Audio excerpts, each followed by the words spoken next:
All right, welcome back, everyone. I think we'll make a start. So, just before we set off with the attendance pin, this week we're continuing to look at the adaptive immune response. Guys, if you want to stop talking now, we can make a start. So, what we're going to look at today is B cell responses and antibody production. And the learning outcomes for the lecture today will be a little bit of revision, looking at the B cell receptor and the T cell receptor. You'll also have a look at B cell activation, an antigen, and also the role of the helper T cells. And then we'll have a look at that generation of the antibody response. So we'll look at the role of activation-induced cytidine deaminase. We'll also look at hypermutation and affinity maturation and the role of the germinal center in this whole thing, as well as have a look at class switch recombination. And then we'll just sort of touch on the cytokines that are important from the T helper cells, so linking on from what we talked about on Monday and what that how that plays into antibody class switching, and also have a look at B cell memory. So we'll just do the attendance pin now.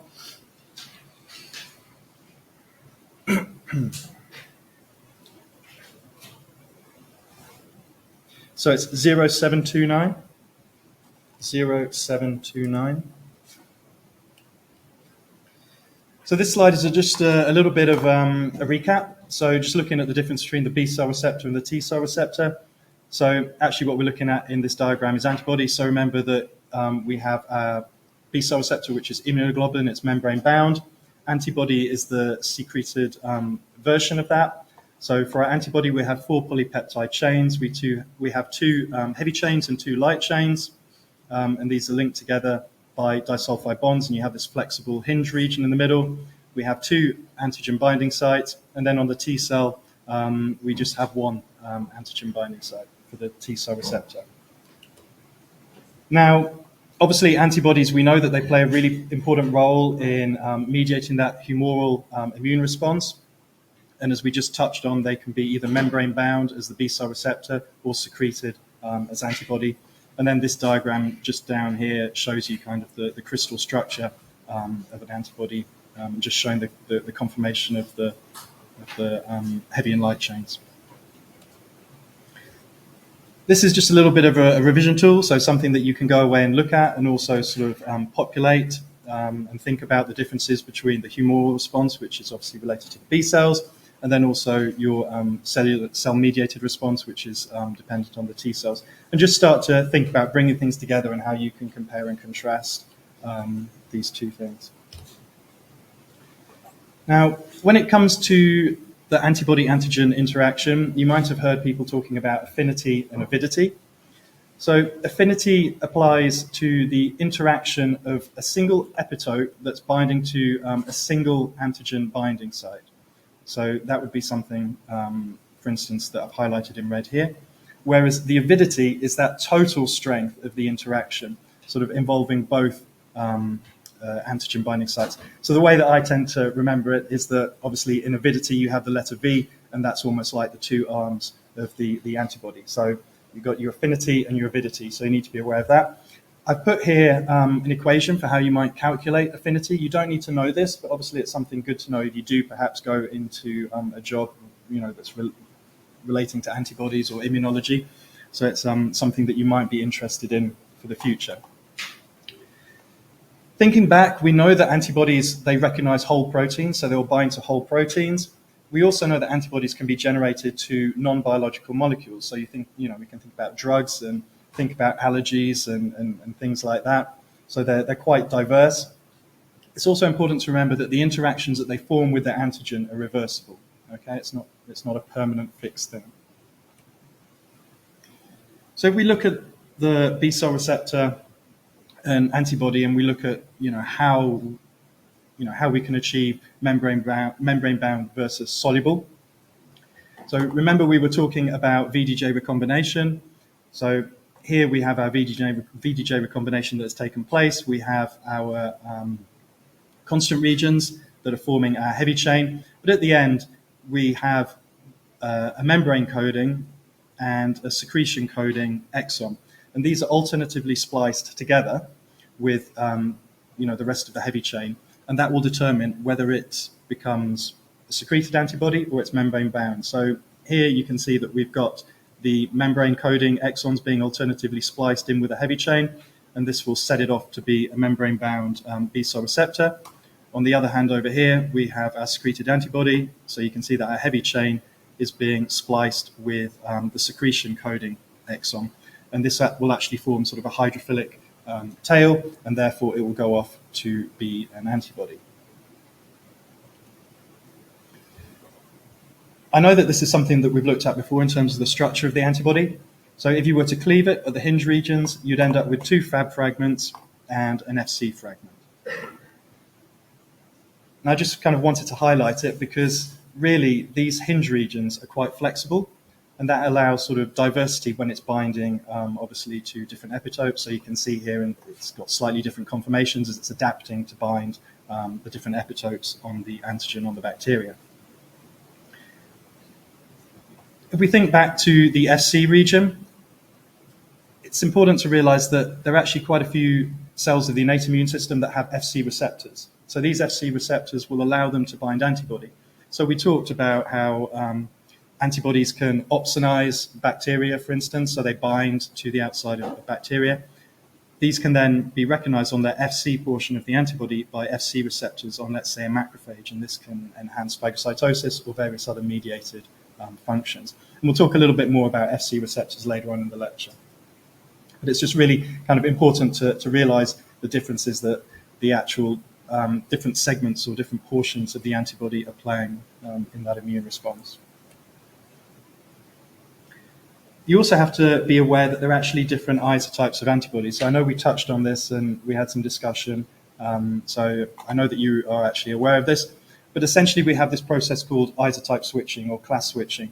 And this is a mechanism that will actually alter that B cell production of immunoglobulin from one isotype to another isotype. And that can help direct the immune response.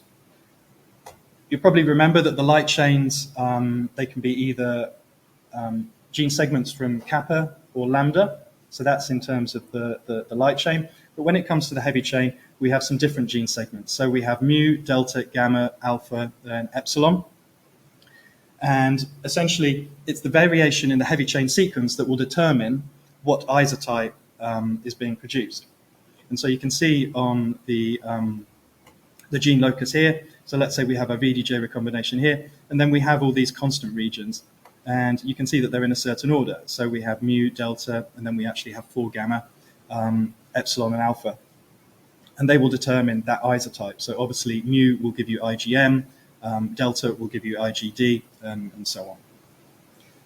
Now, IgM and IgD are the isotypes that will be expressed on a naive B cell, so a B cell that hasn't encountered antigen. But once it becomes a memory B cell or it has encountered antigen, it will class switch, and we'll get a change in the isotype, and it can be either IgG, IgE, or IgA. And they all have differing functions. They're all specialized for different pathogens. And they also operate in various different compartments of the body, as well as having distinct effector functions. And we'll touch on some of these later on as well. So this is just a diagram of the different isotypes. So obviously we talked about 5 isotypes here. So we've got IgM and IgD. So these are on your naive B cells before that B cell has ever seen antigen. And then once it has become activated with antigen, we can have these 3 isotypes. So this is IgG, IgE, and IgA. So I think most people in this room are probably most familiar with IgG because that tends to be the one that everybody talks about, and it is actually the most prevalent antibody in the blood. Now, this is obviously just a recap. So isotype switching is a mechanism that will change that isotype from one to another. Remember that when it comes to antibodies, they can be transmembrane, like the B cell receptor, or they can be secreted, and that applies to all the different isotypes as well. And this isotype switching will occur after that B cell has become activated, and it will occur in the lymph node. And you can probably see from the diagram, obviously there's a very similar structure, but you'll see that each isotype is differing in the hinge region, so how it's connected here, also in the disulfide bonds as well. And these little gray hexagons, they're just representing carbohydrate groups, but you don't really need to worry about those. But also bear in mind that the different isotypes have different functions within the body as well. So we have a look now at the secreted versions of these isotypes. So we have IgG, IgE, and IgD. These are all monomeric when they're secreted, so they will look like that traditional Y-shaped structure that you're most familiar with. When it comes to IgM, in its secreted form, it actually exists as a pentamer. So it looks like this in its plane of view, whereas IgA is secreted as a dimer. And you'll actually see here it's got this secretory protein, this blue thing that's wrapped around it, and that plays an important role in helping it sort of be secreted and get across the membrane to the, let's say, the mucosal surfaces where it is intended to do its job. So we have a look at the different isotypes one by one. So first up, we have IgM and IgD. So as we mentioned, these are the first antibodies that will be produced by a B cell. And this will be a B cell that has never seen antigen before and is not activated.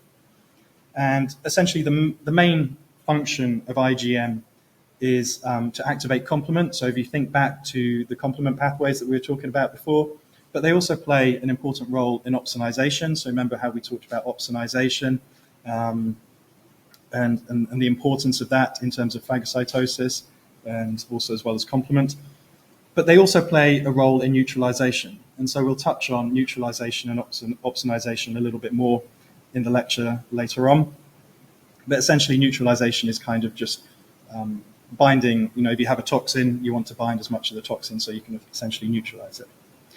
Now, IgM, it exists as a pentamer in its secreted form. IgD is a monomer. There's not really a lot known about IgD, and its functions are not really that well understood, and it tends to be only secreted in really small amounts. So that's something that people are still looking at in a way. So IgG, this actually has 4 different subclasses of it. If you remember back to that gene locus that we were looking at, you could see that there were 4 kind of gene segments. So these will give rise to IgG 1, 2, 3, and 4. And they have essentially some overlapping functions, but also some unique functions as well. And as I mentioned, IgG, it's the antibody that we're most familiar with. It's the most predominant in the blood, and it actually accounts for about 75% of all immunoglobulin. On your slides, it might have said 15 there, so that's a typo, so I've just corrected it there. It also has quite a long half-life, so it means that it's quite stable. It has a half-life of 23 days. It's also pretty good at diffusing from the blood into the tissues, so, getting into the sites where it's needed in terms of infection. And it's also able to cross the placenta via what is known as the neonatal Fc receptor that binds to it and is able to shuttle it across. So it plays an important role in that sort of initial immune response in an infant where they haven't yet got their immune system up and running, but they're able to get maternal antibodies to support their developing immune system. So let's have a look at IgG. Now, this is obviously probably originally designed to play an important role in the anti-parasite response, but like we were talking about, we don't have in the Western world that many encounters with pathogens, but we do have sort of an increasing relationship with allergy in the developing world. And IgE does play an important role in allergic responses as well. And it actually will function almost like a cell surface receptor for mast cells and basophils. And so you can see in the diagram down here, we've got an inactive mast cell. It has an Fc receptor, and it's able to bind IgE. And this IgE will stick on the surface, and it can act as a receptor so that when, or if it ever encounters its cognate antigen, that will bind. You'll get cross-linking of the receptor, and you'll get degranulation of that mast cell and release of histamine. And that, obviously, as you know, histamine and allergic responses, that's what is going to give you all your symptoms when you have allergy. And then we come to IgA.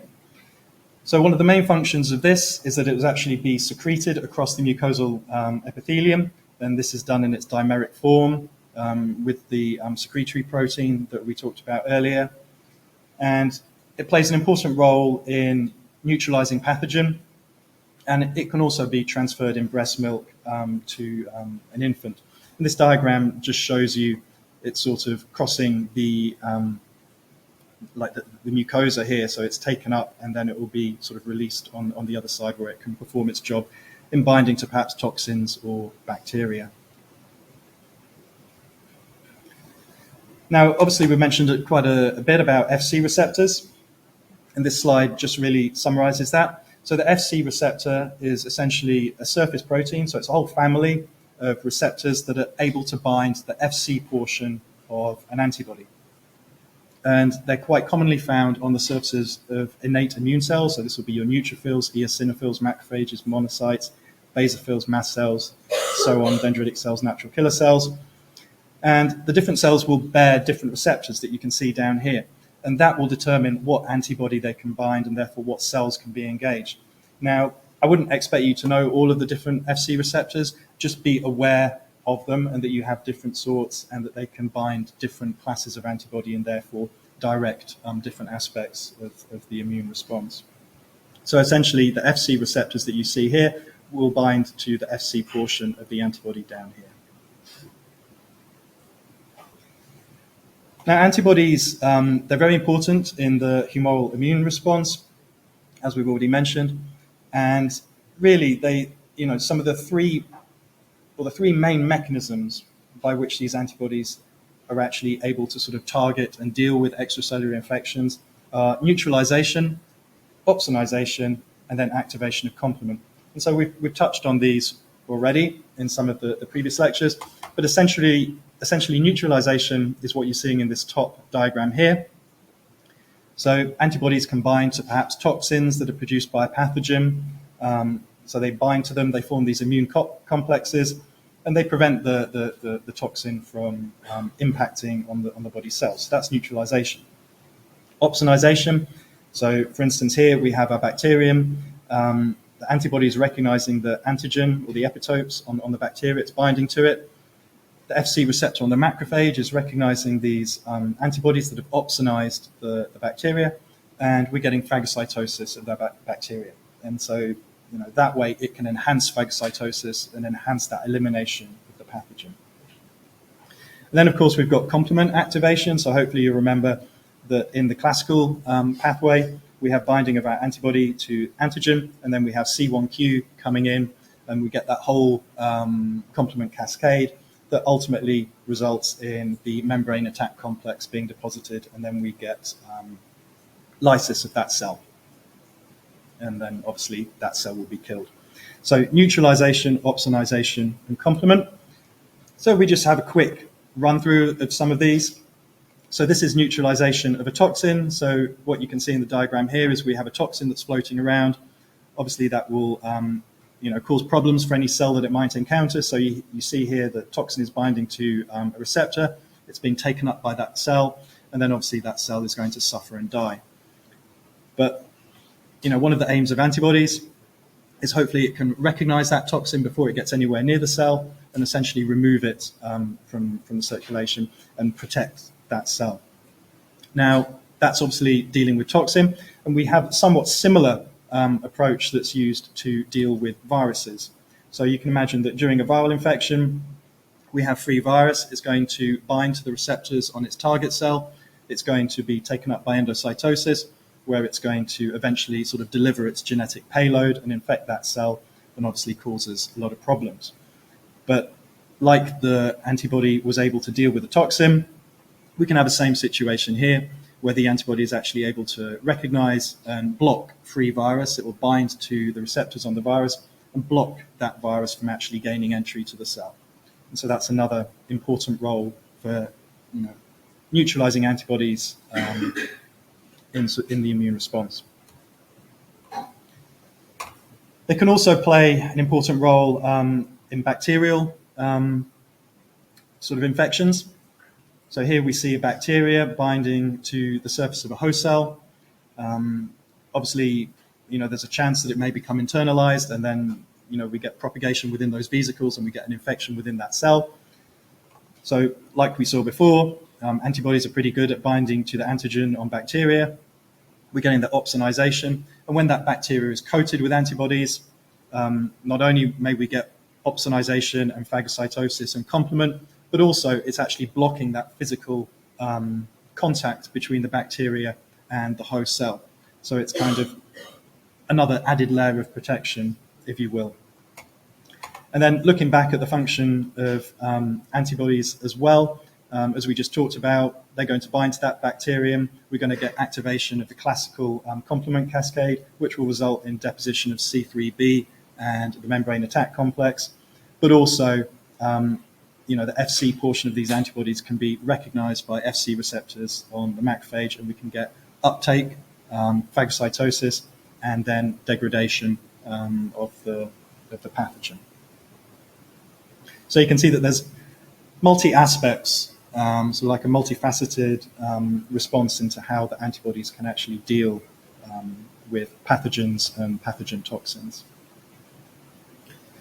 So as we've been discussing today, antibodies play an important role in the classical complement pathway. And I think when we were talking about this, there was a question as to what isoforms of antibodies play a role. And it's not just IgG, as we mentioned. So we've got IgM, IgG, and IgA that play an important role there. So in this picture here, you can see sort of the IgM pentamer. So this is the secreted form of IgM. It can exist in a planar form where it's kind of flat, or in this what's known as a staple form, where it kind of looks a bit like an alien spider that's kind of upturned and binding onto the surface of the bacteria here. And then obviously we get docking of C1q, and then that whole complement cascade. And this is just sort of an electron micrograph showing IgM in its planar form, but then here you can see it in its staple form where it's actually bound to a flagellum. So this is a bacterial flagellum. So that's IgM. When it comes to IgG, you can see that we've got IgG binding to the surface of the microbe here, and then we're getting C1q binding to the multivalent antigen, so it's kind of cross-linking these IgG antibodies. But also IgG is pretty good at binding soluble antigen. So you can see that here, it's binding to the soluble antigen and then triggering complement cascade in that response. So they're the three main mechanisms, but there are also a couple of other ones that we need to discuss. The first one is agglutination. So this is where we have antibody that will be binding to bacteria, and it's essentially forming clumps. It's just sticking things together so that they start to sort of precipitate out, and this makes it a little bit more easier to detect and also to remove from the body. So that's agglutination. The other mechanism is this antibody-dependent cell-mediated cytotoxicity. You'll often see it abbreviated to ADCC. Now, what happens here? So in this diagram, we're actually looking at a cancer cell, so a transformed or malignant cell. And we've got binding of an antibody to the surface of that cell. And then this can be recognized by a natural killer cell. So this is a cell that we've not yet encountered in the lectures, but we will in a couple of weeks' time. And that natural killer cell has Fc receptors, will be able to detect that antibody, and will be able to kill that cell in a process that's known as antibody-dependent cell-mediated cytotoxicity. So it's kind of releasing all this toxic stuff onto the surface of that cell that's killing it. And antibodies play an important role in that as well. And that's something we'll talk about in a little bit more detail later on. So we go back to have a look at B-cell activation. You'll remember that we were talking that essentially a lot of this VDJ recombination, all these things that are making a unique B-cell receptor, they're occurring in the bone marrow. So, essentially, how do we get from this stage to being able to produce antibodies of different isotypes? So all of this is occurring in the bone marrow. We're getting an immature B cell, which is expressing IgM and IgD, and then this will be going off to the lymph node where it's hopefully going to encounter antigen. And then if you remember from this schematic here, that we have this extra step in our sort of generating the uniqueness of our antibody, and that's somatic hypermutation. Remember, this only occurs in B cells, and it only occurs in the lymph node. So we have our immature B cell going to the lymph node, and then we'll be getting activation there, and then we'll be fine-tuning that antibody response. And this will be, there'll be an involvement for somatic hypermutation that we'll talk about in the next few slides. Now, it's in the lymph node that the B cells will hope to encounter their cognate antigen. And, obviously, if they encounter the antigen from let's say, a pathogen, they recognize that with our B cell receptor. We'll be getting proliferation, sort of clonal expansion of the B cell that recognizes that antigen. And then we'll also get differentiation into plasma cells, which will secrete antibody that can go off to mediate all those immune effects that we need. But also we'll be forming a small subset of memory B cells because we want to maintain a memory of that immune response. And so that will all be occurring in the lymph nodes. Now, when it comes to B cell activation, there's actually two mechanisms. There's a thymus-dependent or a thymus-independent. And we can also refer to thymus-dependent antigen or thymus-independent antigen. But activation of a B cell will always involve a signal from the B cell receptor and then either help from a T helper cell, which will be T-dependent, so T cell dependent, or help from a microbial antigen, which will be T cell independent or T independent. Now, a B cell can produce antibody without the help of a T cell, and this is known as the T independent mechanism. But always remember that a T-dependent response is going to generate a much better antibody response. And we'll talk about why in the next few slides. Now, a T-dependent response obviously requires linked recognition of a T cell and a B cell. So this is a T cell that is helping a B cell, and they're both recognizing that same antigen. And that T cell will express some cell surface molecules as well as cytokines that help to activate that B cell.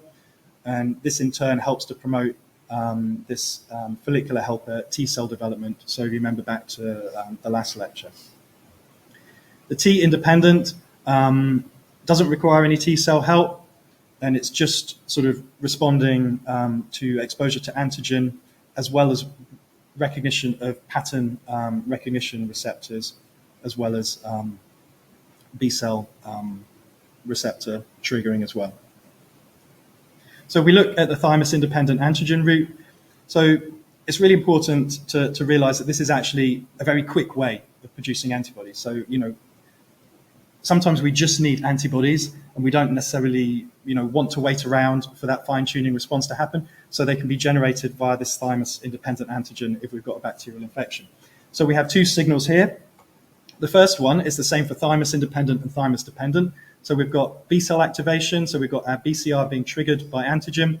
We're also getting signaling via the co-receptors, which are CD21 and CD19.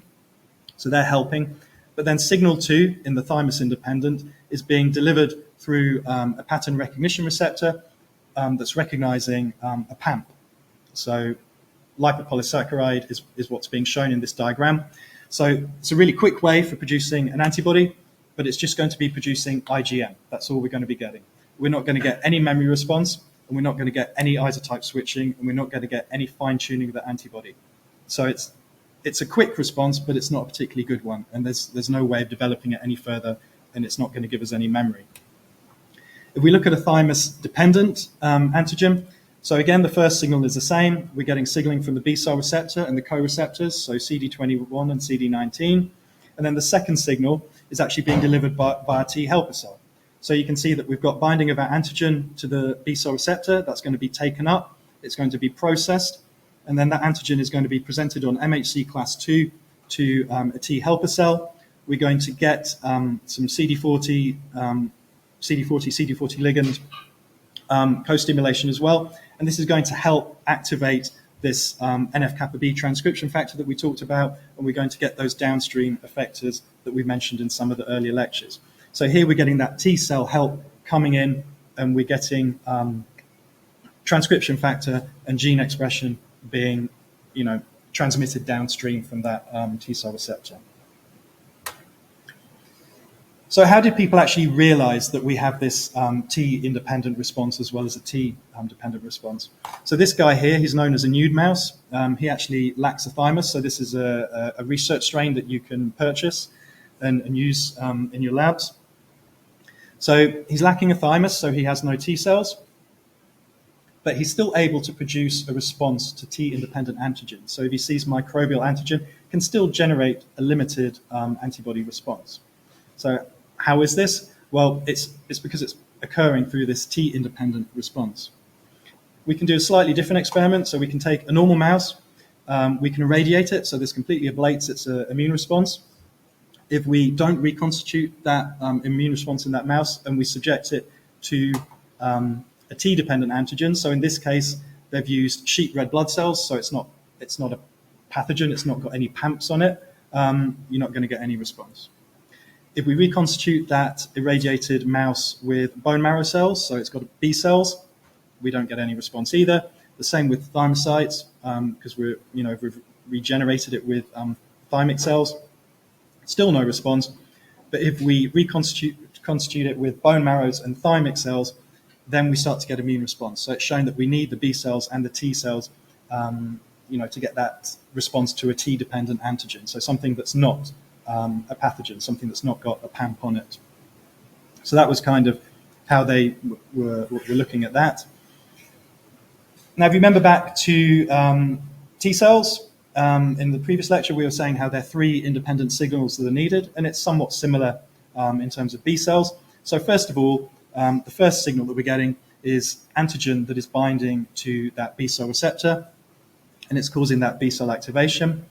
But then we're starting to bring in the help of follicular helper T cells. So of course, this is when we're looking at a T-dependent antigen.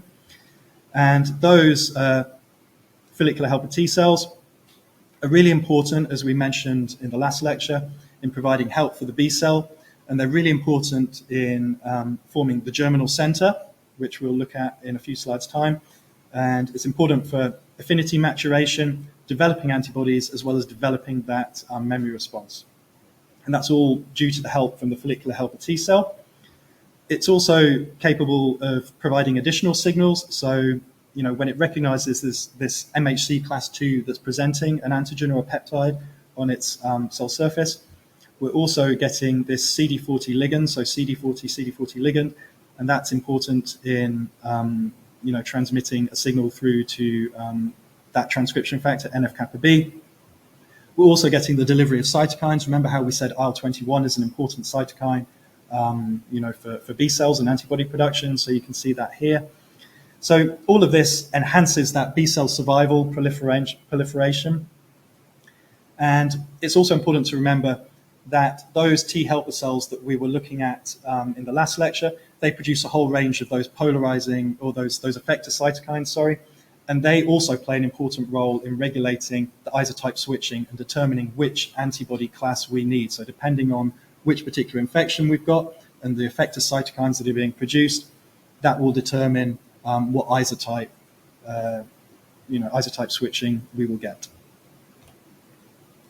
So this is just kind of summarizing those signals. So we have a requirement for antigen, obviously binding to the B cell receptor, but also we're getting upregulated expression of CD40 as well as MHC on the B cell here.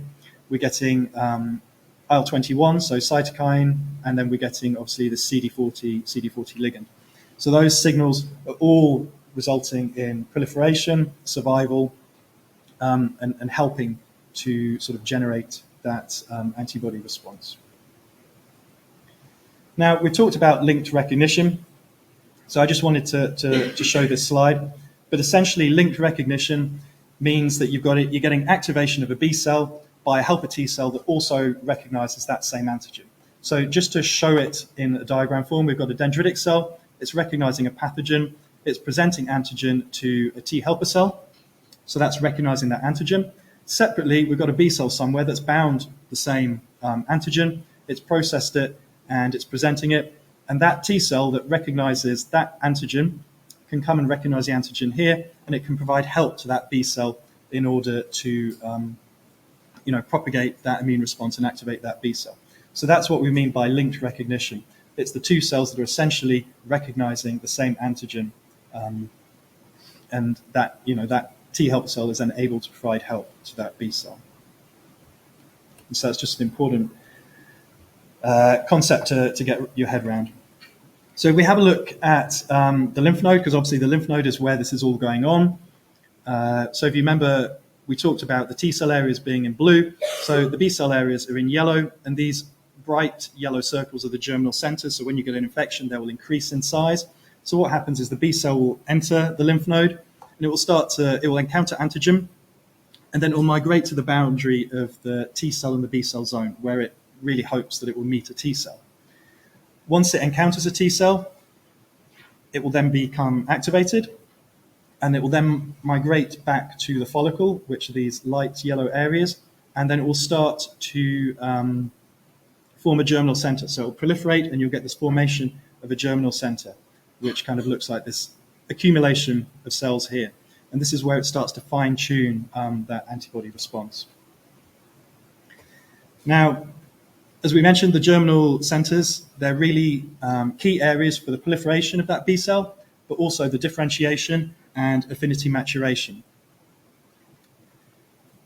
And essentially, the B cells start to differentiate here, and then they can leave as either plasma cells or memory cells. And once they've achieved this, they leave via the efferent lymph that we've talked about in previous lectures. So essentially, there's three main things that are happening in a germinal center. We're getting clonal selection and expansion, which is obviously the proliferation. So we've got one B cell that's recognized antigen, and it's being clonally expanded to provide us with an army of B cells. We're also getting somatic hypermutation. So this is where we're getting very specific point mutations in the variable regions of our antibody. So it's kind of hoping to change that overall affinity and the specificity of the antibody for its antigen. And then we'll be getting class switch recombination as needed to whatever isotype. So we're moving from IgG, IgD, and IgM to hopefully IgG, A, or E, depending on what we need for that particular infection. This diagram just summarizes clonal selection. So we've got a whole range of different B cells with different B cell receptors. You can see here that this B cell 2 is recognizing antigen, and it's being clonally expanded. So it's proliferating, and then it's forming memory cell subsets, but also plasma cells that can produce antibody. So we're going from one cell that recognizes antigen to building up a set of plasma cells and a set of memory cells to maintain that memory. So this is a germinal center here. It's actually comprised of a dark zone and a light zone. And so the germinal center is really this very specialized environment which helps to support this B cell proliferation, somatic hypermutation, and essentially it's selecting for the strength of antigen binding. So what happens is the B cells proliferate, they form this germinal center. The B cells in the dark zone are known as centroblasts, so you can see that here. And in the dark zone, they'll be undergoing proliferation. They'll also be undergoing somatic hypermutation, class switching as well, although there's some evidence that class switching actually does occur during this initial T cell B cell contact. Once they've undergone all of this, the somatic hypermutation will be providing those mutations to their B cell receptors, to the variable regions. And what we're hoping is that we're going to improve the ability of that antibody to recognize antigen. They will then move into the light zone, where they become centrocytes. They're very prone to apoptosis at this stage, so they're really competing for survival signals from the follicular helper T cells, as well as follicular dendritic sites. So they're being presented that antigen. If the mutations that were made aren't that good and they don't recognize the antigen anymore, they die via apoptosis. If it's a good, like a better interaction with antigen, they can then be sent back to the dark zone to repeat the process. And then eventually they will leave as either a plasma cell or a memory cell. So essentially it's fine-tuning that response. You're getting the mutations occurring when they're in the dark zone, and then they're being sent out to the light zone, and they're essentially being selected to see if they've got a better antibody, whether that mutation has actually, enhanced the signals. And then they'll be allowed to leave as a memory cell or a plasma cell.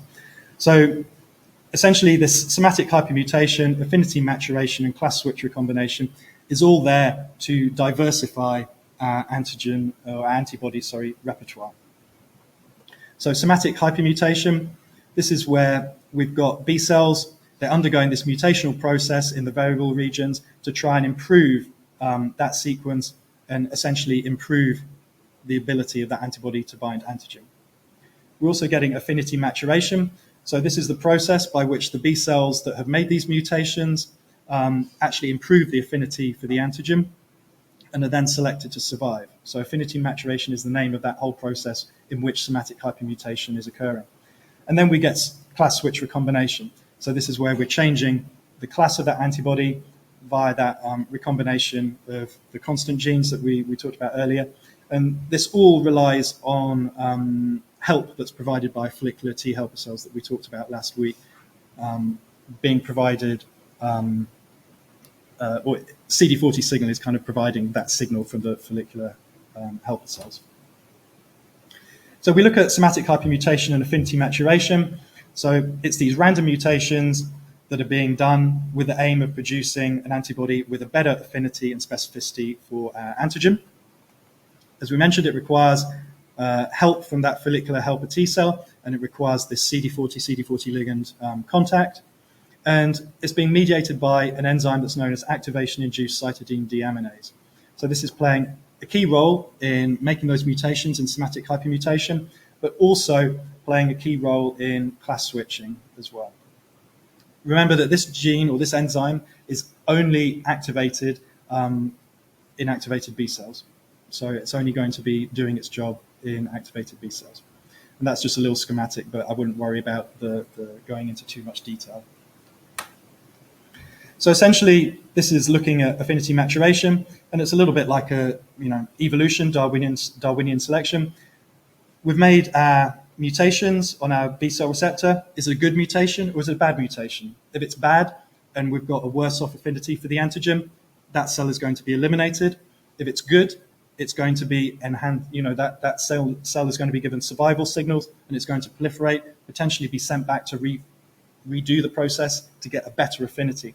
Now, you might realize that obviously it's a bit of a wasteful process because an enormous amount of cells are going to die during this response, but we need it to happen.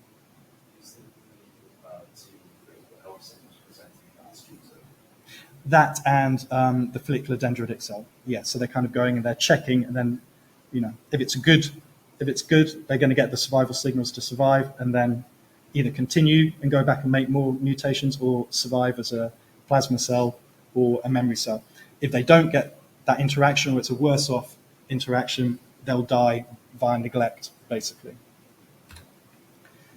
Now, somatic hypermutation will actually increase with each exposure to antigen.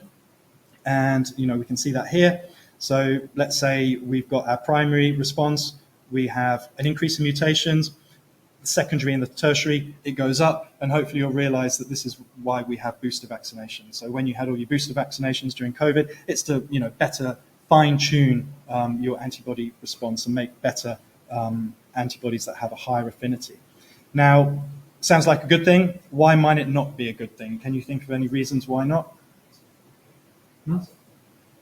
Well, obviously it's not good for the pathogen, right? Because it's making it better. But we start getting an arms race, right? So we better our immune response.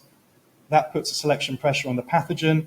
The pathogen evolves, and we get potentially immune escape. So that's something that we all saw during COVID, like coming out with the new vaccines.